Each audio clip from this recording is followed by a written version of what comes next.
በንግስናቸው ዘመን በርካታ አስተዋጽኦችን ያበረከቱ ድንቅ መሪዎች ነበሩ። ቤተክርስቲያንን ልክ እንደ ቤተ መንግስታቸው አድርገው በእንክብካቤ የያዙ፣ ቤተክርስቲያንም እቅፍ ድግፍ አድርገው ለያዟት ልጆቿ ምላሿ እጥፍ ድርብ ነበረ።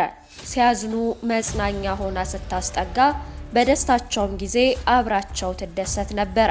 በክፉ በደጉ አማካሪ አድርገው ህዝቡን በጥበብና በበረከት መርተዋል። ምክንያቱም እኚህ መሪዎች ፈሪሃ እግዚአብሔር ያደረባቸው፣ ዘወትር ለሀገራቸው ሰላምን ከፈጣሪ የሚለምኑ ድንቅና ደጋግ መሪዎች ነበሩ።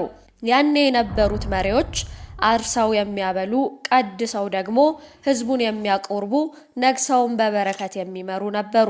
መርጧቸውና ወዷቸው ላነገሳቸው ህዝባቸው ሰላምን የሚያሰፍኑ ነበሩ።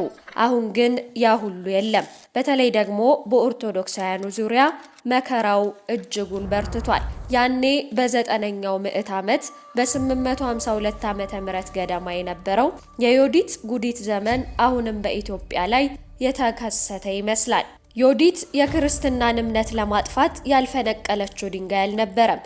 ቤተ ክርስቲያን አቃጥላለች፣ ካህናትን ገላለች፣ ህዝበ ክርስቲያኑን በየመንገዱ ጨፍጭፋለች። ታዲያ ያኔ የነበረው የዮዲት ጉዲት ዘመንና አሁን ያለንበት ዘመን ምን ልዩነት አለው? አሁንም ቢሆን ዮዲት ነግሳ ታሪክ ራሱን ደግሟል። ሰላም ጤና ይስጥልን ውድ የቻናላችን ቤተሰቦች እንደምን ቆያችሁን? ዘወትር አዳዲስ መርሃ ግብራትን ይዘን የምንቀርብበት ሰዓት ላይ ተገኝተናል። ለቻናላችን አዲስ ከሆናችሁ ቻናላችንን ሰብስክራይብ እንዲሁም ላይክ እና ሼር እያደረጋችሁ የምንለቃቸውን መርሃ ግብራት ለመላው ዓለም ማጋራት አትርሱ። ቀጥታ ወደ ዛሬ መርሃ ግብራችን አለፍን።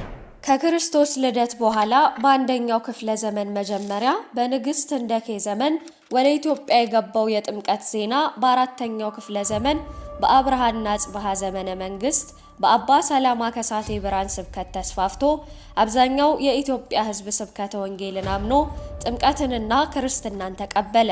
እጅግ በጣም ጥቂት የሆኑ አይሁድ ጁዳይዝም ሃይማኖትን አማኞች የጁዲዝም ሃይማኖት አማኞች በወንጌል አናምንም፣ ክርስቲያን አንሆንም፣ ህገ ኦሪትን አንቀበልም በማለት በ982 ዓመተ ምህረት ዓመተ ዓለም ገደማ በቀዳሚ ሚኒሊክ ዘመን የመጣውን እምነት እስራኤልን መከተል ቀጠሉ።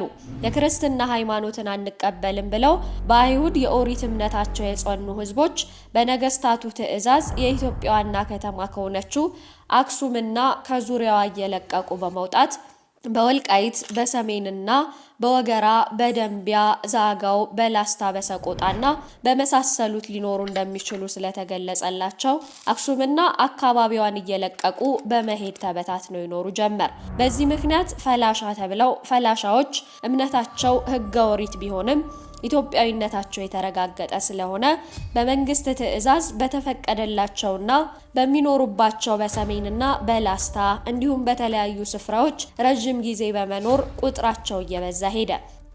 የህዝቡ ቁጥር እየበዛ ሲሄድም ለአክሱም መንግስት ግብር እየከፈሉ በሰላም ይኖሩ ጀመር። በ9ኛው ምዕት ዓመት በ852 ዓመተ ምህረት ገደማ ደግሞ ዮዲት የተባለችው የጌዲዮን ልጅ ንግስት ዘር ከፈላሻው ውስጥ በመሆኗ ፈላሾችን ይዛ ተነሳች። በላስታ የሚኖሩ የክርስቲያን ሃይማኖት ተከታይና የቡግና ባላባት በዮዲት ውበትና ኃይለኝነት ስለተማረከ ሃይማኖቱን ለውጦ አገባት። በዚህም ምክንያት ተጨማሪ ኃይል ለማግኘት ቻለች። በዚህ ዘመን በአክሱም ዙፋን ላይ የተቀመጠው የንጉስ ድግናዥያ ልጅ አንበሳውድም ነበረ። አንበሳውድም አባቱ ሲሞት ገና የ12 ዓመት ልጅ ቢሆንም የንግስና ስልጣኑን ያዘ።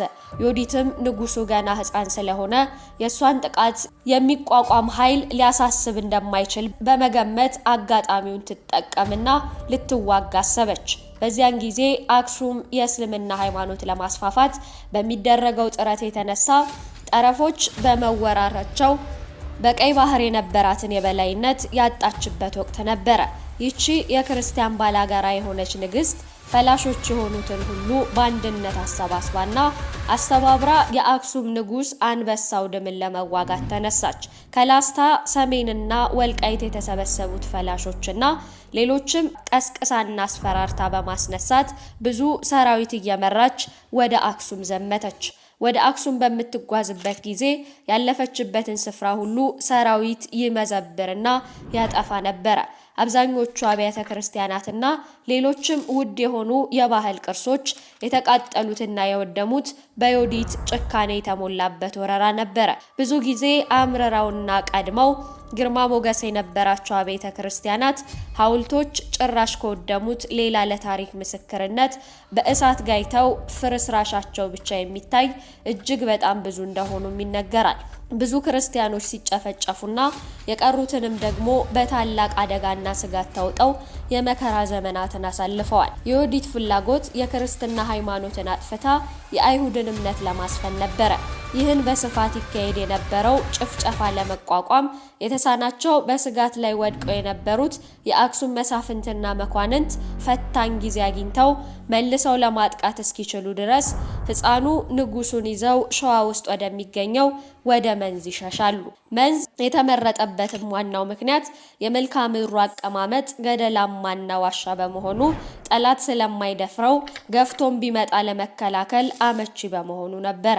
ዮዲት የክርስትናን ሃይማኖት አጥፍታ የፈላሻን ሃይማኖት በሰፊው እንዲሰበክና እንዲስፋፋ ስለፈለገች በአክሱም ህዝቦች የተገነባውንና 2000 ዓመታት ያህል አብቦ የቆየውን ስልጣኔና የስልጣኔ ውጤት የሆኑትን ታሪካዊ ስራዎችን ማፍረሷን ተያይዘዋለች። አብያተ ክርስቲያናትን ማቃጠልና ካህናትን መግደል የዕለት ስራዋ ሆነ።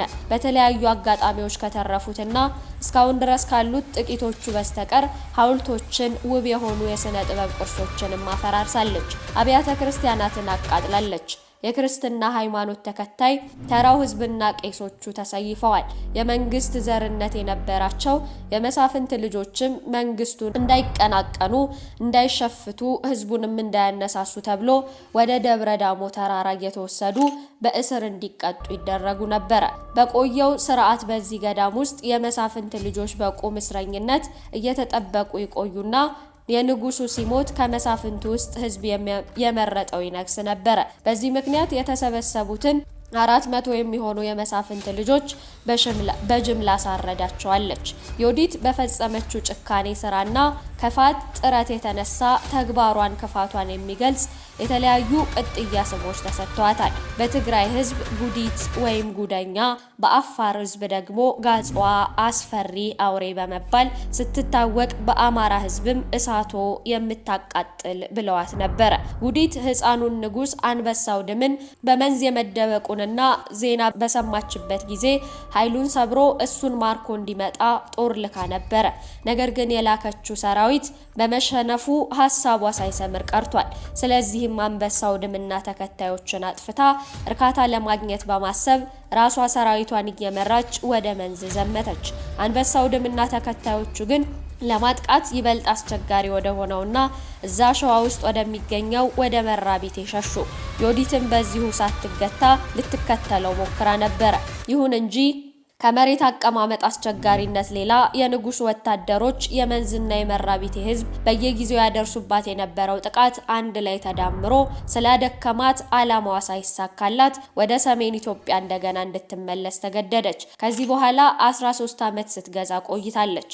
እቺ ጨካኝ ንግስት አብዛኞቹ የኢትዮጵያ ቅርሶች ያጠፋችበትን 40 ዓመታት ዕድሜ ገዝታ ማክተሚያ ላይ የአብርሃዋ አጽባሃን ቤተክርስቲያን አቃጥላ በምትመለስበት ጊዜ እግዚአብሔር መንገዷን አሳስቶ እንደ ንፋስ ከሚበላው ቦታ ከፍተኛና አስፈሪያው ለንፋስ አስነስቶ ወርውሮ አድካህ ውሃ ከሚባለው ቦታ ላይ እንደ ጣላትና በዚሁ ምክንያት እንደሞተች ብዙ ሊቃውንት ይናገራሉ። መቃብሯም ከውቅሮ ከተማ በታች በሚገኘው አድካህ ውሃ አጠገብ የድንጋይ ምልክት ተቀምጦበት እንደሚገኝም የተለያዩ የታሪክ መዝገባት እንደሚያነሱትም ይነገራል። ታዲያ አሁንስ በተመሳሳይ ቤተክርስቲያኖች አልተቃጠሉም? ክርስቲያኖች አልተገደሉም? በርካታ ገዳማትስ አልወደሙም? እስቲ ሁላችሁም ሐሳባችሁን በኮሜንት አጋሩን። አሁንም ቢሆን በድጋሚ የዮዲት ጉዲት ዘመንና አሁን ያለንበት ዘመን ምንም ልዩነት የለውም። አሁንም ቢሆን ዮዲት ነግሳ ታሪክ ራሱን ደግሟል። ውድ የቻናላችን ቤተሰቦች ለዛሬ ያዝንላችሁ መርሃ ግብር ይሄንን ይመስላል። ሐሳብ አስተያየታችሁን በኮሜንት ማጋራት አትርሱ። እኛ በቀጣይ በሌሎች አዳዲስ መርሃ ግብራት እንመለሳለን። እስከዚያው ሰናይ ቆይታ